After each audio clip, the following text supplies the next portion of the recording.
हमारे धर्म ग्रंथ अनंत रहस्यों से भरे हैं। ऐसी कहानियां जो केवल पुरानी गाथा नहीं बल्कि जीवन के मूल सत्य और ज्ञान को समेट कर रखती है।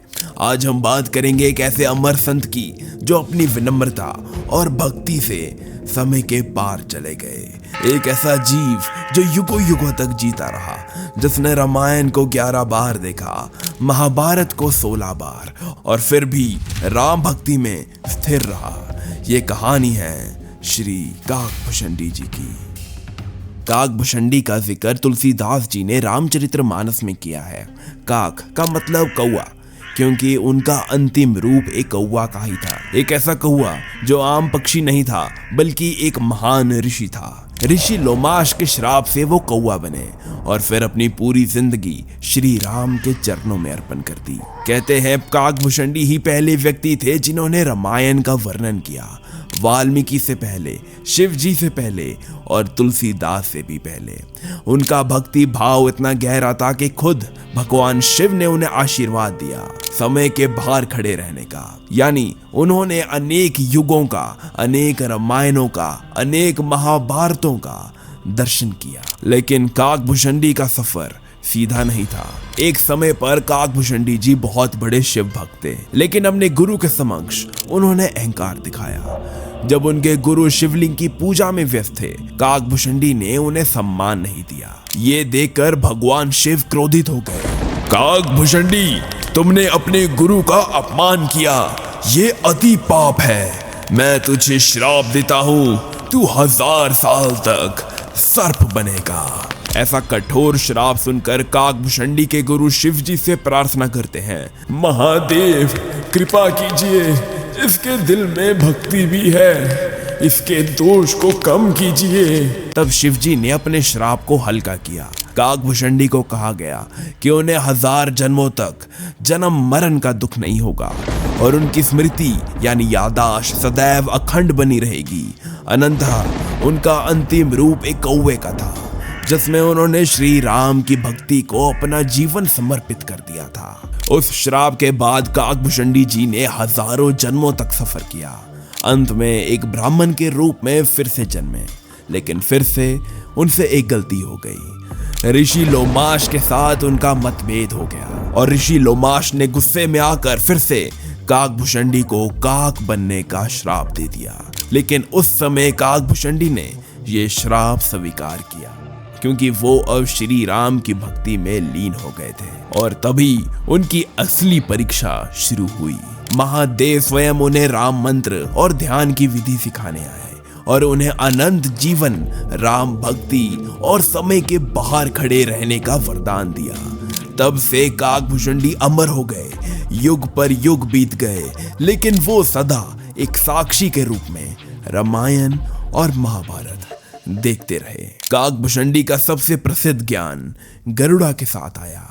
गरुड़ा जो भगवान विष्णु के वाहन है। गरुड़ जी के साथ जब उनका संवाद मिलता है तो गरुड़ जी उनसे प्रश्न करते हैं और काकभुशंडी अपने अनंत ज्ञान से उनके उत्तर देते हैं। गरुड़ जी उनसे पूछते हैं कि सबसे मुश्किल चीज क्या है प्राप्त करना। काकभुशंडी जी कहते हैं, मनुष्य शरीर सबसे मूल्यवान है। ये एक सीढ़ी है, स्वर्ग, नरक या मोक्ष तक लेके जाती है। बुद्धि, वैराग्य और भक्ति का स्रोत यही है। सबसे बड़ा दुख क्या है?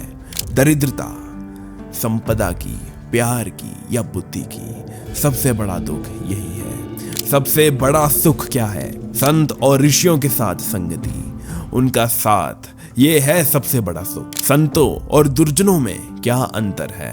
संत अपने विचार, शब्द और काम में दानवीरता रखते हैं। वो दुख सहते हैं दूसरों के लिए, जबकि दुर्जन लोग दूसरों को कष्ट देते हैं। सबसे बड़ा पुण्य क्या है? अहिंसा, सभी जीवों, वनस्पति और पशुओं के प्रति। सबसे बड़ा पुण्य यही है। सबसे बड़ा पाप क्या है? विशेष रूप से भगवान, संतों, ऋषियों, ब्राह्मणों और भक्तों की निंदा करना, यह सबसे बड़ा पाप है। मन का सबसे बड़ा रोग क्या है? काम, लोभ और क्रोध। ये 3 चीजें ऐसी है जो मन को बीमार करती है। इनका मिलन एक बहुत खतरनाक बुखार की तरह है। इन 7 प्रश्नों के जवाब ही काकभुशुंडी की समझ और ज्ञान को अमृत रूप में प्रस्तुत करते हैं। गरुड़ जी कहते हैं, काकभुशुंडी, तुम्हारी बातें दिल को छू गई। तुम एक काग हो, लेकिन तुम्हारी बुद्धि और भक्ति सर्वोपरि है। गरुड़ जी, यह सब श्री राम की कृपा है। मैं एक काग ही सही, लेकिन जब भी श्री राम अयोध्या में जन्म लेते हैं, मैं वहां उड़ता हूं, उनकी बाल लीला देखता हूं। ये मेरे लिए अमृतमा है, ये मेरी भक्ति है।